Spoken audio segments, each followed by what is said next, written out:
Custom ROM untuk Xiaomi Redmi Note 9 Pro yang sekarang ini rada ngeri ya. Sudah tinggi Antutunya, melewati 350.000. Kemudian memiliki fitur kamera MIUI dan sudah memiliki Dolby Atmos untuk audionya. Dan di sini kalian bisa lihat sudah memiliki G-Apps atau Google Application. Mau tahu nama custom ROM-nya? Yuk langsung saja kita mulai reviewnya.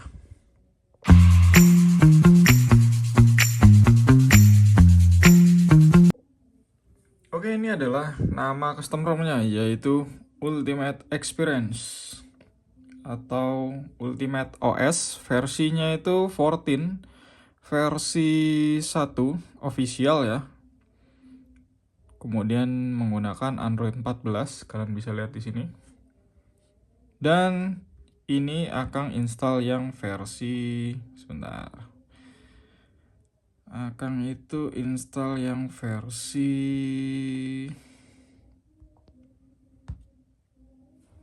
ini. Kalian bisa lihat di sini.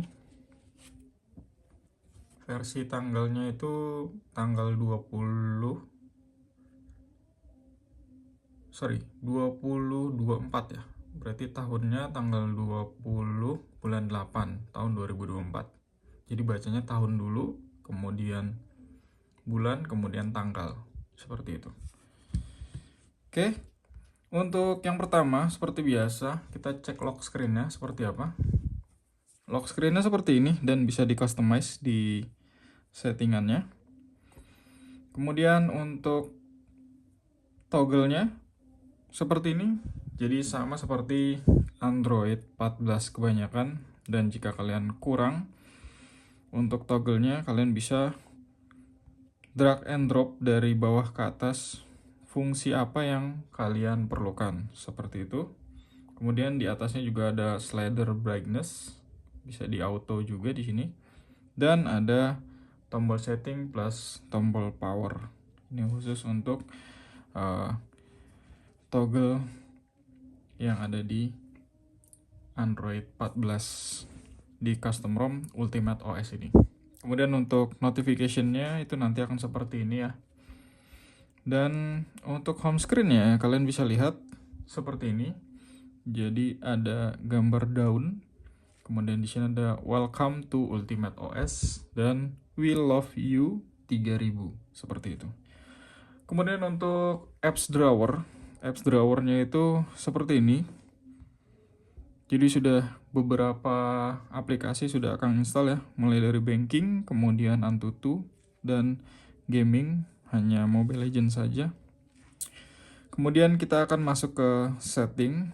Di setting ini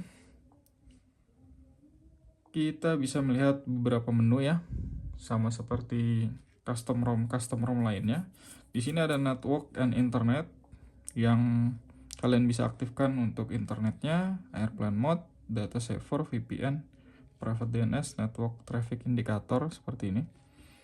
Kemudian kita back. Kemudian ada connected device, ini menggunakan Bluetooth ya. Kemudian juga ada NFC. NFC-nya juga work, jadi kalian bisa menggunakan handphone ini untuk mengecek e-money kalian. Kemudian kita masuk ke apps. Di apps ini ada semua aplikasi yang bisa ditampilkan. Kemudian di bawahnya kalian bisa melihat default apps, clone apps. Jadi ini bisa di-clone beberapa aplikasi saja ya. Kemudian ada game space, screen time, cloud media, unused apps, battery usage, dan special app access. Nah di sini special application access, jika ada yang perlu aplikasi yang ingin memiliki hak akses khusus, kalian bisa cek di sini dan mengaktifkannya di salah satu menu ini. Contohnya ini unrestricted data, kalian bisa aktifkan jika aplikasi tersebut butuh unrestricted data, seperti itu. Kemudian kita back lagi. Notifikasi. Nah, di sini notifikasi kalian bisa lihat menunya ada app notification, notification history, conversation, privacy, general menu seperti ini. Dan ada blink light buat ada di sini. Kemudian back, kita masuk ke battery. Di battery kita bisa set ya di battery manager. Nah ini. Jadi jika ada aplikasi yang tidak bisa tidak terpakai ya maksudnya, itu akan dimatikan secara backgroundnya agar baterainya itu tetap awet.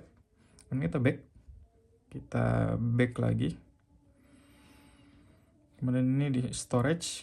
Nah kita bisa lihat untuk sistemnya sendiri dia membutuhkan data sebesar 19 GB seperti ini untuk sistemnya saja ya. Kemudian sisanya untuk apps, games, dan lain-lain seperti itu. Kemudian di sini juga ada free up space. Tapi kita harus ke ini ya, aplikasi files untuk bisa free up space-nya. Kemudian kita masuk ke sound and vibration. Sound and vibration kalian bisa lihat di sini ada menu DND, phone ringtone, live caption, adaptive sound, spatial audio, kemudian smart pause, media, vibration and haptic, dan lain-lain.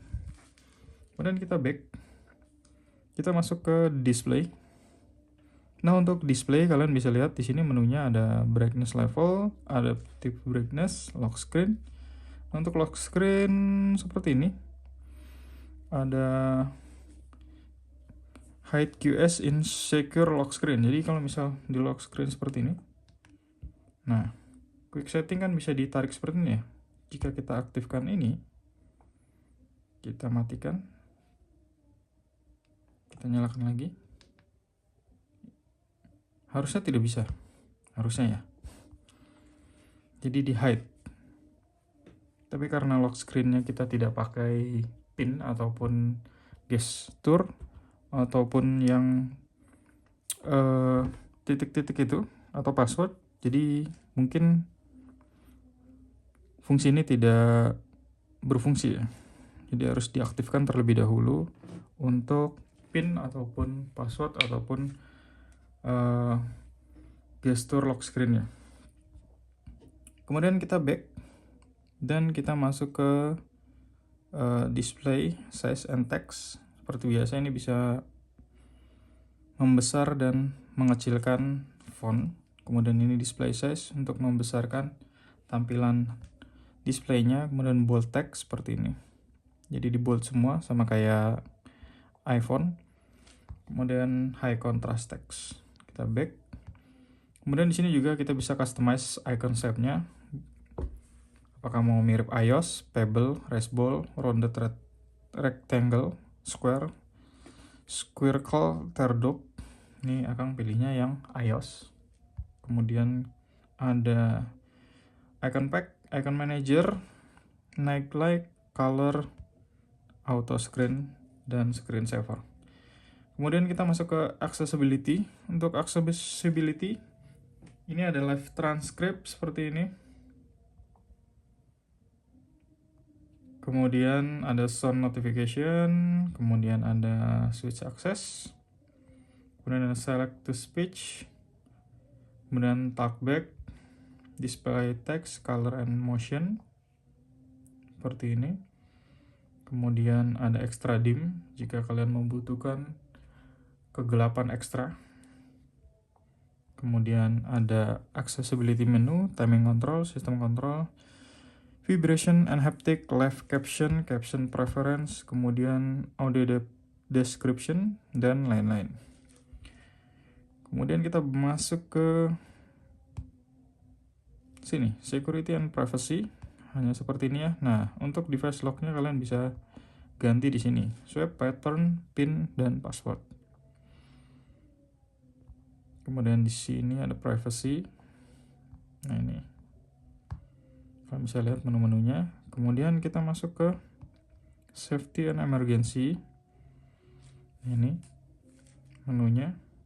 Kemudian kita back dan kita masuk ke password and passkey. Ini password sama passkey-nya sih Google ya. Kemudian kita back. Digital well-being seperti ini.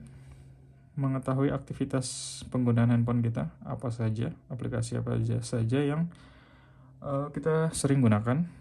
Kemudian kita back.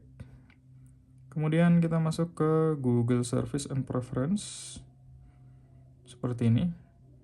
Kemudian kita masuk ke sistem dan kita cek language-nya, support apa aja nih.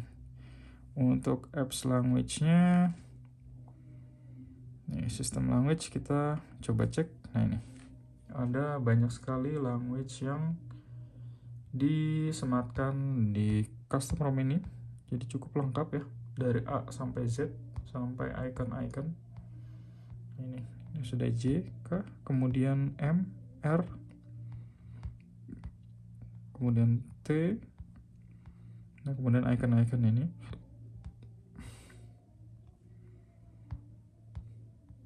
Seperti ini. Jadi cukup lengkap ya untuk language-nya. Kemudian kita back lagi. Kemudian ada regional preference. Ini untuk temperatur dan first day of week. Kita back. Kemudian ada voice input, on device recognition, dan text to speak output. Kita back lagi.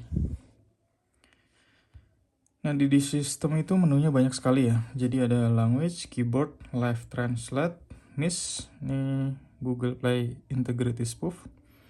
Kemudian gesture, date and time, backup, rules, multiple user, dan reset option. Kita back. Kemudian dia buat font seperti ini. Dan untuk melihat Android versionnya di sini. Oke. Kemudian untuk Antutunya skornya seperti ini ya. 399 ribuan. Untuk detailnya kita cek di sini. Nah ini, untuk CPU 140.000, kemudian GPU 77.000, memori 78.000, dan UX 10.000. Kita back lagi. Kemudian untuk kamera seperti ini. Kameranya pakai kamera MIUI ya. Dan cukup lengkap. Seperti ini.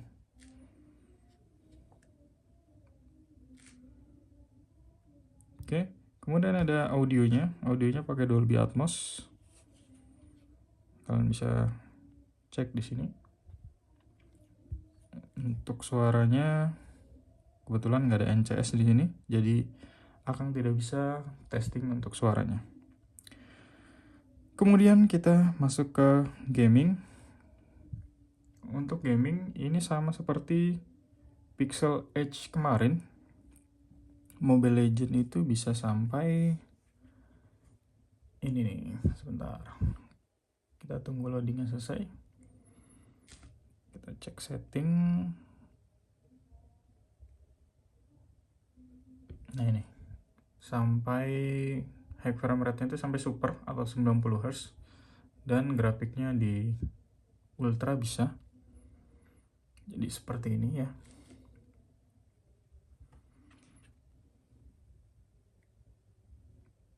Oke. Jadi seperti itu untuk review custom ROM Ultimate OS di Redmi Note 9 Pro. Jangan lupa like, komen, dan subscribe untuk mengembangkan channel Akang Sharing, dan see you next video.